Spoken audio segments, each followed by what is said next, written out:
I'm Andrea. Standing in the midst of the chaos at the charity gala, I watched as my mother's world crumbled before my eyes. The room was filled with gasps and whispers as the truth about her embezzlement of charity funds came to light.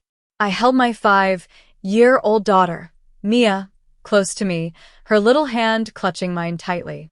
Just a few moments ago, she had been walking around the ballroom, her pink dress twirling, her stuffed bunny, Cinnamon, under her arm.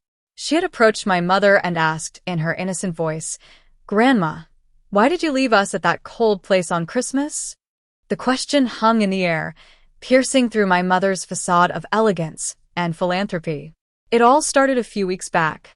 I was working as an accountant at a well-known firm, pouring my heart into my job for over 7 years. But one fateful day in early December, I got an email. Subject: immediate company restructuring. In a heartbeat, my 8-year-long career was over. I was devastated, but I tried to stay strong for Mia. Our small apartment soon became a place of worry. The landlord informed me that the building had been sold, and we had to leave within 30 days.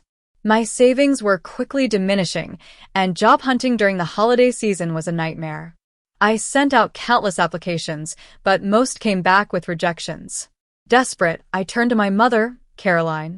She lived in a luxury mansion in a high-end neighborhood with my younger sister, Ava, and Ava's husband, Ryan. Ryan was an ambitious but failing tech entrepreneur, always on the verge of bankruptcy. When I called my mother to explain my situation, she was cold and distant. Instead of offering a helping hand, she suggested I sell the cottage that my grandfather had left me. That cottage was not just a house. It was the only inheritance I had, a symbol of my grandfather's love and faith in me. The will clearly stated that I couldn't transfer the ownership for 5 years without my written consent. I went to my mother's house to discuss further. As soon as we entered, I felt out of place. The opulence of their home was a stark contrast to our simple life. Ava greeted us with a fake smile, and Ryan barely looked up from his laptop. My mother wasted no time getting to the point. She said I could stay at their place temporarily, but only if I transferred the cottage to a family trust.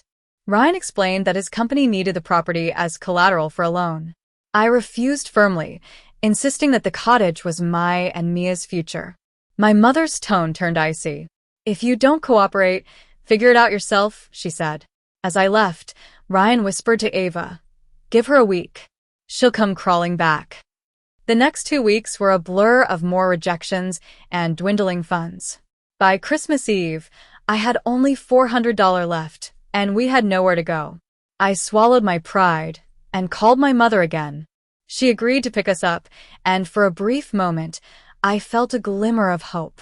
But that hope was shattered when she drove us to a homeless shelter instead of her mansion. "This is where failures belong," she said, not even bothering to look at Mia. Mia, hugging her teddy bear tightly, looked up at me with big, innocent eyes and asked, "Mommy, did we do something wrong?" As we stood on the sidewalk in the freezing rain, watching my mother's car disappear, a kind-looking man, Mr. Thompson, the director of the shelter, approached us. He recognized my mother's car because she was a board member of the charity foundation that partially funded the shelter. And he also knew that the Mercedes she drove was bought with the foundation's money that was supposed to be used for helping the homeless. In the shelter, Mr. Thompson told me about his suspicions of my mother's financial misdeeds. He had an email from the board secretary, Ms. Harris, that detailed the improper purchase of the car. He asked if I would help him expose my mother. Before I could answer, I received a call from a law firm on behalf of the so-called family trust. They offered me a meager $10,000 for the cottage worth nearly $380,000 and threatened me with legal action if I didn't sign. Ava also called, first apologizing for my mother's actions, but then pleading for me to sign the papers to save Ryan's company. When I refused, she threatened to tell everyone that I was an unfit mother for living in a shelter with Mia. A few days later, I found out that my mother had filed a false report with Child Protective Services through the foundation's portal, trying to take Mia away from me. That was the last straw. I decided to stand up to my mother and help Mr. Thompson. We gathered evidence, including the original email from Ms. Harris and the vehicle registration. But MS. Harris was threatened by my mother and could no longer help us directly. However, she made sure the crucial documents were still in Mr. Thompson's inbox. Just then, an invitation to the Foundation's annual gala arrived. My mother's note inside the invitation said it was a last chance for me to be part of the family, but only if I signed the transfer papers. She wanted to pressure me in front of everyone. Mr. Thompson was also invited as the founding donor. We decided to use the gala as a platform to expose her. In the following days, we prepared our case. I couldn't sleep the night before the gala, constantly questioning if I was doing the right thing. But then I thought of Mia's innocent face and her question, and I knew I had to fight for our dignity. On the morning of the gala, Ava sent me a series of texts, begging me not to make a scene. She also told me that Ryan had filed for divorce and was taking everything. But I was resolute. At the gala, my mother was all smiles as she prepared to receive the Philanthropist of the Year award.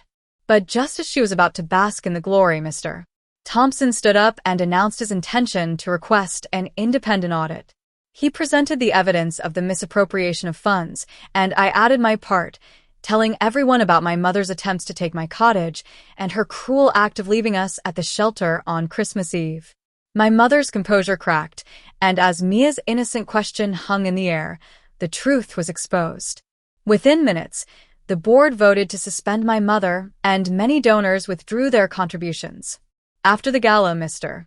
Thompson offered me a job at the Foundation's Financial Services Division, recognizing my integrity and past work performance.